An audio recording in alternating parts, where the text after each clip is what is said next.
Y vamos a hablar hoy de la enorme paliza que a las fuerzas nacionales y populares le propinaron electoralmente el domingo los de La Libertad Avanza. Milei ganó en casi todo el país, no en La Pampa, aunque el triunfo no fue lo holgado que aquí se esperaba. Fue así de chiquitito, menos de un punto de diferencia. De todos modos, le sirve. Pero vamos a hablar también de esas declaraciones irruptivas de Carlos Berna, del momento en el que lo hizo, de lo que dijo y de las consecuencias que eso traerá. Consecuencias que ya se empiezan a vivir, como también muchas serán las consecuencias que en La Pampa habrá después de que, a nivel nacional, Milei se quedara con todo. El título de la editorial de hoy es "Lo bravo es lo que se viene". Si pudiéramos montarnos en el DeLorean, el auto de la saga de películas Volver al Futuro, y extrayendo el mapa que la mayoría de los diarios publicaron ayer lunes con los resultados de las elecciones del domingo, y recortándole el mapa de La Pampa, viajáramos al día sábado o a algunos minutos nomás antes de comenzar los comicios, y mostrándole cómo quedaría el mapa le preguntáramos al gobernador Sergio Silioto o a cualquiera de los que fueron candidatos por Defendemos La Pampa si firmarían un triunfo tan ajustado por menos de un punto, pero consagrando a 2 diputados, ¿creen que lo firmarían? Seguro que sí, viendo cómo el resto del país estaba casi totalmente pintado de violeta. Claro que también habrían imaginado que era una broma la que les estaríamos haciendo. Las expectativas eran enormemente distintas. Desechando alguna que otra encuesta que pintaban una distancia más acotada, nadie suponía que la diferencia sería menor a 10 puntos respecto al que terminaría segundo. Pero no solo el mandatario y sus postulantes. Tampoco los libertarios creían que tan cerca de ganar las elecciones terminarían. Más adelante diremos algo respecto a lo que pasó en otras partes de la Argentina, sobre todo en la provincia de Buenos Aires. Pero lo ocurrido el domingo en nuestra provincia solo es comparable al choqueante resultado de las elecciones primarias del año 2023, cuando por primera vez en la historia relegaron al peronismo pampeano a un tercer puesto.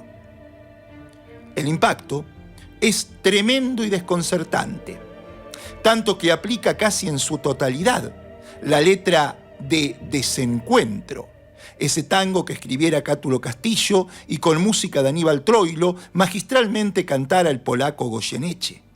Desde "Estás desorientado y no sabés qué trole hay que tomar para seguir", pasando por "Querés cruzar el mar y no podés", "La araña que salvaste te picó, ¿qué vas a hacer?", y "El hombre que ayudaste te hizo mal, dale que va". Se rieron de tu abrazo y ahí nomás te hundieron con rencor todo el arpón, hasta amargo desencuentro, porque ves que es al revés. Sí, se dio al revés el resultado lógico que se esperaba. Y esa actitud de espera seguramente es uno de los motivos decisivos, que vamos descubriendo que fueron muchos, por los cuales el peronismo estuvo cerca de perder.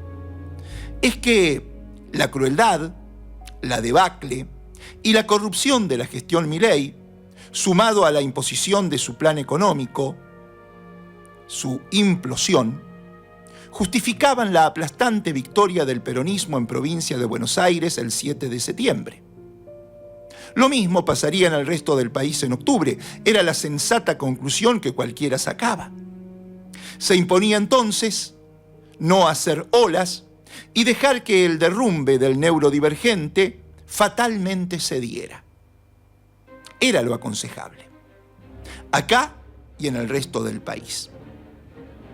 Es así que, pese al significativo esfuerzo de la militancia peronista, particularmente en Santa Rosa, donde, sin desfallecer, una vez más fueron casa por casa y llevaron adelante volanteadas, aún con la nostalgia de no poder entregar aquellas boletas que pasaban por debajo de la mesa o, en el mejor de los casos, las entregaban de mano en mano, entablando productivas conversaciones con las y los vecinos, sin desconocer tampoco la abnegada recorrida de los candidatos por toda la provincia.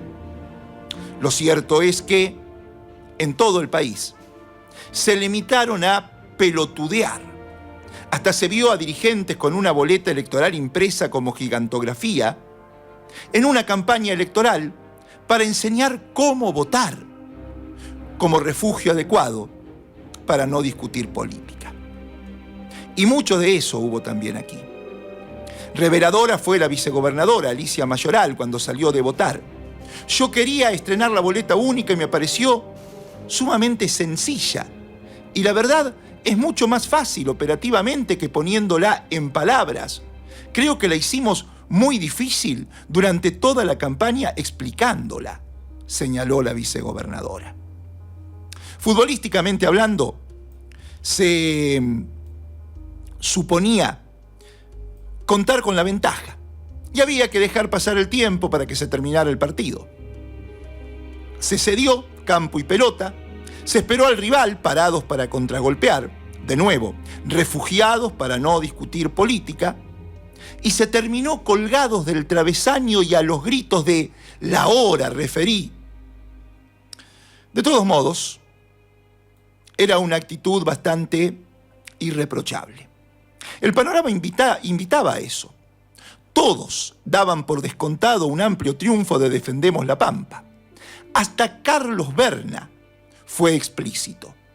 El peronismo va a recuperar al diputado perdido en 2021. Creo que va a entrar a los dos primeros candidatos y va a entrar el candidato de la Libertad Avanza. El radicalismo, en virtud de la implosión interna que tuvo, va a ser una mala elección. Eso dijo Berna. Incluso daba por descontado que ganaría hasta en Pico. Se va a ganar por un mayor porcentaje en Santa Rosa que en Pico, porque es una ciudad administrativa y todo ese sector se siente acosado por la política de Milei de achicar estructuras, mientras Pico es una ciudad de servicios agropecuarios y el campo, que tiene una visión distinta a la que tiene el empleado público, es el que tiene una mayor injerencia en Pico. Eso fue siempre así, dijo Berna. Y también advertía un rechazo a Milei. La sociedad le pide al presidente que postergue el objetivo de llegar a una inflación de un dígito y atienda la producción, el trabajo y, sobre todo, el aumento de los ingresos, porque la gente no está llegando a final de mes. Aunque reconociera también que en la sociedad el gobierno libertario cuenta con cierto apoyo por el miedo al pasado. Daba por descontado Berna, igualmente, un triunfo peronista. Y fue por eso que el domingo se sentó a charlar con la prensa después de haber votado. Por más que ha venido siendo cierto que últimamente hace declaraciones casi solamente cuando va a votar, esta vez, imaginando que el resultado sería distinto al del 2021, cuando, como ahora, tampoco permitió a su línea plural aportar candidatos, pero porque estaba convencido que la derrota se cernía sobre el peronismo pampeano, y podría luego, 2 años después, decir que no tuvo nada que ver con la derrota, lo mismo habrá imaginado cuando hizo un anuncio similar allá por el mes de febrero. Pero el domingo estaba convencido de que el peronismo ganaría. Tanto es así que no se guardó durante la campaña. En Pico se organizaron varios eventos a los que no fui convocado. Si no me invitan, no vamos. Ni la exposición de que el bueno de Julio Martín recibió órdenes para no invitarlo a la reunión provincial en la que el partido definiría la campaña, pese a ser el delegado departamental de Maracó. Nada de eso se guardó para una gran Ramón Díaz II, sino que a todo, diciendo que no lo sorprendía, lo usó como justificativo del por qué no apareció en campaña.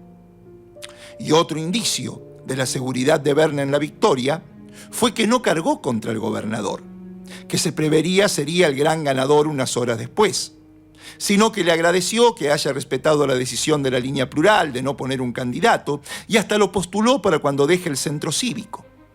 Sergio seguramente aspira a ser senador, dijo, manifestando su potencial continuidad en la política, después de que se lo identificaría como el gran ganador, como dueño de la franquicia en esta elección de marcas, no de candidatos, dijo Berna. Y acá hay un punto que me interesa remarcar. Contrariamente a lo que muchos dicen, cuestionando el momento de semejantes declaraciones, Berna hubiera verdaderamente perjudicado la performance del peronismo si decía lo que dijo antes, la semana pasada, el viernes o el sábado si se quiera. Pero, ¿a cuántos votantes pudo haber influido declarando el domingo en medio de la elección? ¿Cuántos a esa altura del día D no tenían definido ya si irían o no a votar y por quién votar, amén de que ya un gran porcentaje lo había hecho? Difícilmente hayan sido muchos los que cambiaron su voto o su decisión de votar por lo que dijo Berna. En ese sentido, teniendo el entripado que evidentemente tenía y quería soltar, me atrevo a decir que tuvo el cuidado de hacerlo el domingo y no antes. Y de lo que dijo, más allá de datos puntuales, en lo conceptual, nada nuevo reveló para quienes estamos atentos a todo lo que el devenir político le va deparando a la provincia.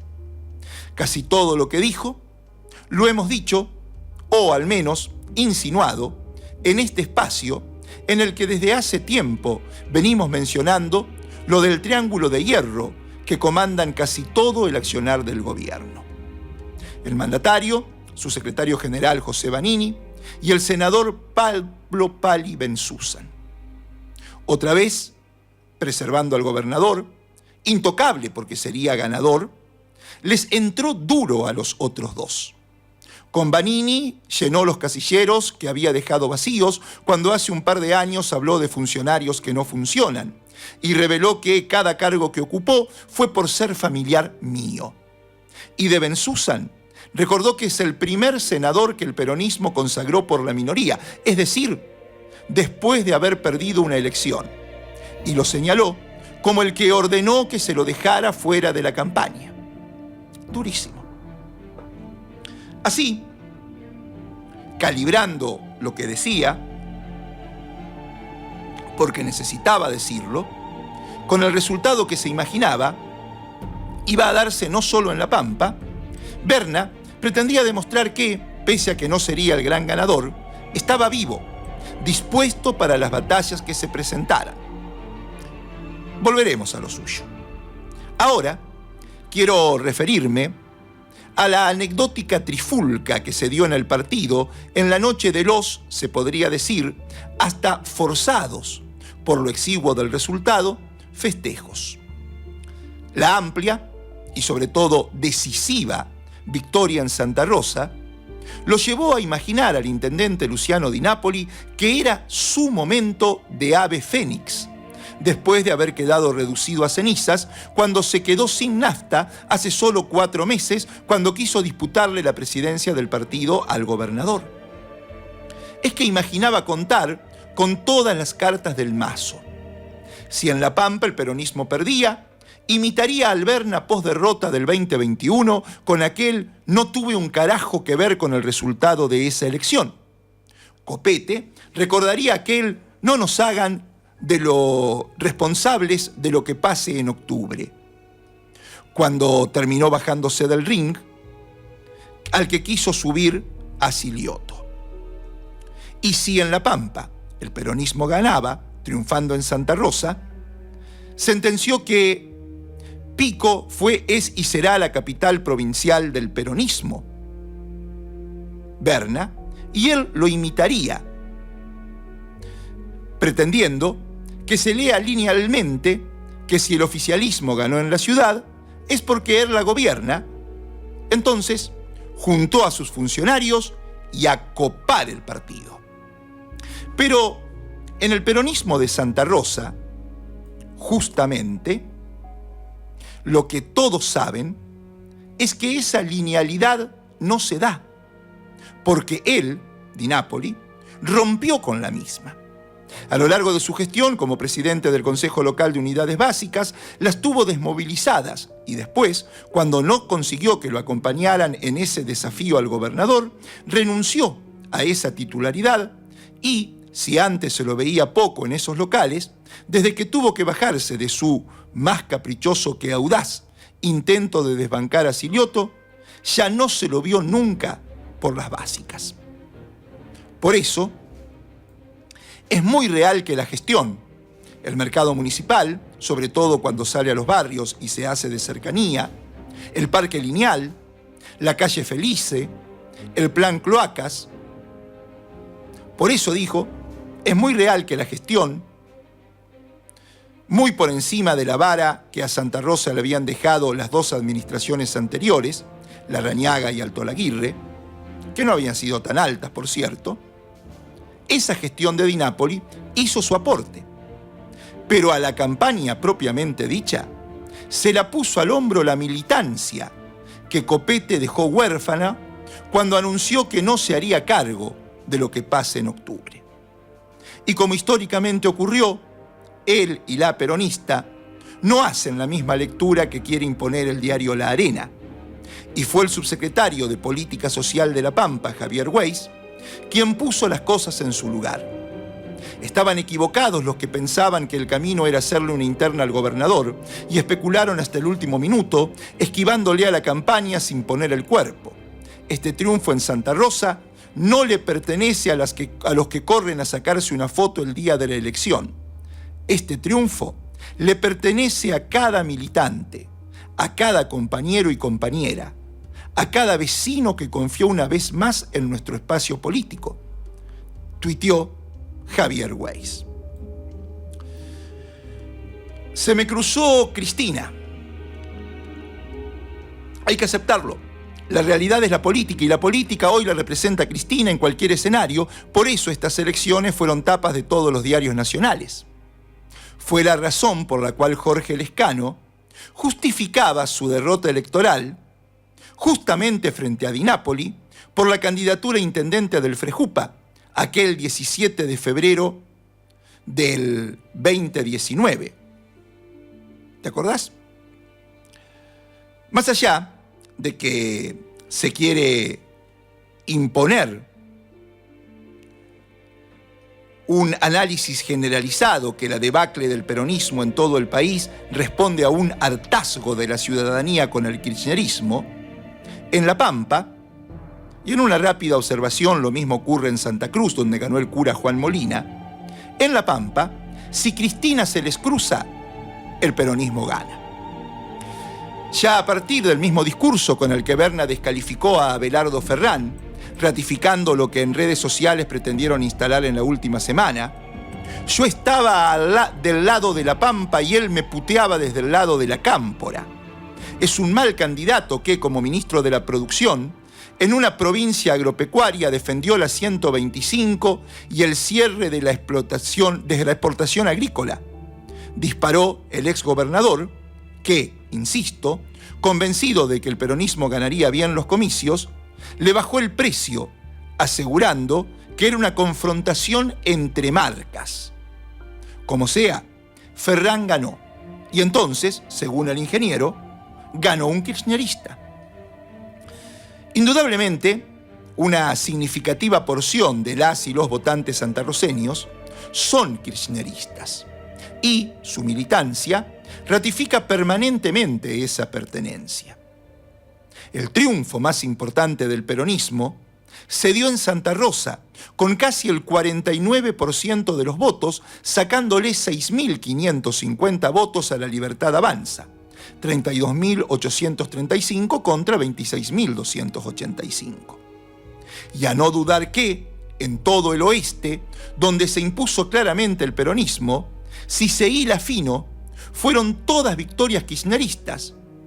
Sobresaliente la ventaja en Telén, 443 a 362, donde el intendente en uso de licencia, hoy secretario de Turismo, Saúl Echeveste, obtuvo más del 50% de los votos. También fue muy importante la performance en Victorica, los pagos de la diputada provincial María Luz Luchi Alonso, donde el peronismo ganó con el 44,3% de los sufragios. Y el peronismo ganó en Algarrobo del Águila, Santa Isabel, Telén, Carro Quemado y Luantoro. No pareció ahí que el kirchnerismo haya sido piantavotos, más bien lo contrario. También fueron importantes los desempeños de Defendemos la Pampa en grandes ciudades, como en Tuay, donde Ariel Rojas ganó por menos de 1 punto, pero ganó. También en General Hacha, ubicándose segundo a 750 votos de la Libertad Avanza, pero dejando tercero al partido del intendente Sabarot, la UCR, cuyo candidato era su mano derecha, Federico Guidugli. Y para remarcar, los recortes de distancia en 25 de mayo, donde perdió por solo 3 puntos, y sobre todo en Eduardo Castex, donde el Partido Justicialista había caído en forma aplastante en el 2023. 4.135 votos a 1.959. Y el domingo terminó a menos de 2 puntos. 43,7 la Libertad Avanza y 41,9 Defendemos la Pampa, pero relegando al tercer lugar a la intendenta Mónica Curuchet, que respaldó a los candidatos radicales. Mucho tuvo que ver para esa remontada peronista, dicen, la injerencia del exintendente Ricardo Tato González, que en estas elecciones volvió a las pistas. Claro que también hubo derrotas significativas del peronismo. En Pico, Guatraché, Macachín, Quemuquemú, Realicó y Luigi. Especialmente ahí sumó mucho la Libertad Avanza, que también se hizo de los puchitos en el sur. Lo de Adrián Rabier, un tipo que supo ganarse el lugar para estar ahí en el momento oportuno, fue espectacular. Karina Milei lo hizo. Y lo de Silioto no fue lo brillante que se esperaba, pero se quedó con un triunfo valioso que ratifica su línea de tiempo, onda electrocardiograma. Escuchá, arrancó ganando en 2019 con 107.653 votos, el 52,7%. En el 21 terminó a 11.000 votos de Juntos por el Cambio. Bajó a 89.400 votos, el 42,2%. En el 2023 fue reelecto, pero sacándole solo 5 puntos de ventaja a Juntos por el Cambio, con 97.200 votos, el 47,6%. Pero ese mismo año terminó tercero en las PASO, detrás de Milei y Juntos por el Cambio, con 58.157 votos, el 28,2%. Después recuperó votos notablemente, llegando a 80.611, y así hacerlo ganar a Sergio Massa con el 35%. Aunque en el balotaje llegó solo al 44,3% contra el 55,7% de la ciudadanía que le dio su voto a Milei. Y el domingo llegó al 44,59%, con 90.097 votos, menos de 1 punto sobre la Libertad Avanza, aunque habiendo ido a votar solo el 68,7% del padrón. Como cuando hay un gol de pelota parada, y si fue de los tuyos corres a festejar con el goleador. Ahora, si lo sufriste, todos se preguntan de quién era la marca del que cabeció. Bueno, el peronismo tuvo sus responsables. Y ellos fueron Marcelo Pedontá, en la zona norte, Antonio Curciarello, en el este y en el sureste, Pascual Fernández, en el oeste, y Guido Wisterfield, en el sur. Y lo del radicalismo fue tan paupérrimo como lamentable. 8 puntos solamente. Tremendo. Los que peor parados han quedado luego de esta elección han sido los radicales. Decíamos que luego de los comicios Martín Berongaray debería merituar si hizo bien o mal, no presentándose él como candidato, pese a que Milei tendría el suyo. Todo lo que se pueda decir es contrafáctico, pero con él en cancha, aún terminando tercero, por ahí podría haber retenido la banca radical, por más que la polarización haya sido un fenómeno nacional. No obstante, venía de una elección histórica en las gubernamentales 2023 y seguro les quedaba a los Boina Blanca la sensación de no haber puesto lo mejor que tenían. La desastrosa performance de Guidugli lo arrastra fatalmente a Berongaray, que pretendía ser el candidato a gobernador por toda la oposición en un frente en el año 2027. No haber llegado a los 2 dígitos en el conteo de votos y con Rabier habiendo terminado al toque del peronismo en nombre de Milei, todo hace pensar que tendrán que resignarse a una alianza que conduzca a Rabier o a presentarse en el 2027 con muchísimas menos chances que las que preveían. Encima, la referencia nacional que los radicales podrían tener, los Gobernadores Unidos, que terminaron con una D en la segunda parte del nombre de su marca, detrás de la letra N, los Puyaro, los Nacho Torres, naufragaron rotundamente. O sea, a los radicales no les queda nada. Por el lado de la Libertad Avanza, Rabier terminó respirando en la nuca de Ferrán. Es producto de Carina y su suerte irá de la mano, en gran parte, de cómo le vaya al gobierno de Milei. Y Silioto tendrá que afrontar 2 batallas: la endógena y sostener la Pampa más allá de sus convicciones. En el acto de festejo en el partido, el gobernador demostró que sintió el golpe matutino de Berna y, generalizando, lo sacudió fuerte. Primero la patria, después el movimiento, tercero los hombres, recordó. Y remarcó: toda la dirigencia de La Pampa tiene que entender que es momento de defender a los que menos tienen y dejar apetencias personales de lado. Y como si fuera un para buen entendedor pocas palabras bastan, disparó. Ha sido una campaña muy difícil. No todos estuvieron a la altura de la historia del peronismo. No todos están festejando en el peronismo como ustedes aquí, dijo Silioto ante la multitud. Parece que la madre de todas las batallas será la que está en puertas, porque es raro a Silioto verlo tan duro, pero lo habían cruzado feo.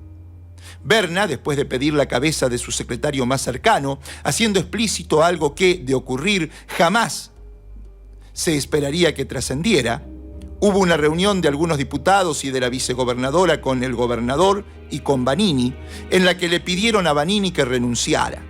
Y Sergio lo defendió, se lamentó Berna. Dijo algo que para cualquiera podría sonar como un cuidado, tenerlo en cuenta. Pelearse con la vicegobernadora y con algunos diputados, como se pelea, implica que en cualquier momento perdemos un desempate o perdemos una votación. Estamos 15-15 en la legislatura, recordó Berna, remarcando que Vanini es el que se pelea con la vicegobernadora y con sus diputados. Pero ya había indicios de que todo esto estará al borde del estallido. En el Consejo de la Magistratura ha estado pasando de todo y quienes han seguido las maniobras concluyen en que quienes tienen que decidir estaban bajando a Ollier para subir a Pagano. Quieren llevarse la mitad del Consejo a pico. Manifiestan como destino de una confrontación en la que mucho interés tienen de un lado y del otro. Tanto que el operador para que eso ocurra sería un alto funcionario que ya no reportaría para quien reportaba. Sobre esto seguiremos informando, ya prácticamente como corresponsal de guerra, porque es lo que se viene. Y por otro lado, hoy Silioto tuvo que salir a dar muestras del rol defensivo en el que se encuentra respecto al Javier Milei, ganador el último domingo. Silioto hizo una presentación judicial ante la Corte Suprema de Justicia para que el gobierno nacional explique, por lo menos, por qué no manda los fondos correspondientes a las cuotas que tiene que pagar el Estado Nacional desde el año 1990, cuando no transfirió la Pampa, la Caja de Previsión Social, a la Nación, para que se siga sosteniendo. Evidentemente, lo que Milei quiere es que la Pampa no pueda seguir sosteniendo su caja previsional, que entonces se tenga que venir a entregársela a Nación, y Nación, una vez que tenga todas las cajas provinciales, avanzará con su privatización. Eso quiere Milei. Pero la justicia, un mínimo guiño para el lado de la Pampa, expresó hoy, porque convocó a una reunión conciliatoria entre el gobierno de la Pampa, el gobierno nacional y, por supuesto, la justicia, para que determine que Nación le pague a la Pampa lo que le debe. Y por otro lado, el gobernador también hoy envió a la Cámara de Diputados de la provincia de La Pampa un proyecto de ley para que lo autoricen a modificar partidas para poder pagar sueldos, jubilaciones y pensiones. Es decir, que los diputados lo liberen a Silioto para que pueda sacar plata del lugar donde encuentre para poder seguir cumpliendo. Claro que el hecho de que todo el mapa se pintara de violeta y quedaran 6 provincias, entre ellas La Pampa, únicamente no de ese color, y sobre todo el hecho de que Sergio Silioto ganara, siendo el gobernador más opositor que tuvo Milei desde el inicio de su gestión, hace que el presidente tenga la bronca de que no le hayan podido entregar en un plato su cabeza. Es de esperar entonces que Milei accione todo lo que tiene a su alcance para perjudicar a la provincia. Y ahora, un cachito de lo que pasó a nivel nacional. Evidentemente, ha quedado claro que a los republicanos, a los repúblicos en realidad, solo parece interesarles la corrupción de los otros, nunca la de los propios. El caso de la criptomoneda Libra fue una presunta estafa financiera que, como señaló el propio Javier Milei en uno de sus tantos sincericidios, tuvo la virtud de no involucrar dineros públicos, solo la buena fe y los dólares de inversores privados que creyeron en la promoción hecha por el presidente. La estafa de los recursos para discapacidad, por medio de una estructura de retornos del 8%, con siempre presuntos 3 puntos, con terminal en la Secretaría General de la Presidencia, donde está Karina, fueron más palpables y sensibles para el público general, no especializado. Finalmente, el destape de los millonarios fondos con origen presunto en el narcotráfico, recibidos nada menos que por el renunciado primer candidato a legislador bonaerense, uno creía que iban a ser mella. Pero a días de los comicios, la prensa hegemónica, a diferencia de la ajetreada cotidianeidad que ejercían en tiempos de gobiernos nacionales y populares, no tuvo el tema corrupción en agenda y a lo sumo fue relegado a páginas interiores. Y falta la corrupción más onerosa, la estructural. Resultaba extraño que tanto la clase política oficialista como la paraoficialista no se escandalizara con una administración que no hace más que tomar deuda todos los días para sostener un tipo de cambio inviable. Que tampoco se escandalice con un gobierno que se dice defensor del orden fiscal, pero que regala sin control miles de millones de dólares, que deja de recaudar, que recorta en previsión social, salud y educación, pero que quema en pocos meses el crédito multimillonario del FMI, que interviene en el mercado con recursos de Estados Unidos, que no son un regalo, y que, por estas vías, condiciona la vida de las generaciones futuras. La prensa no abordó en los últimos días este tema y la gente salió a votar a Milei, que solo aspiraba a que el presidente más autócrata de la democracia pudiera seguir gobernando por decreto, es decir, a que el poder legislativo se limita a la función de evitar el rechazo de los decretos del Ejecutivo.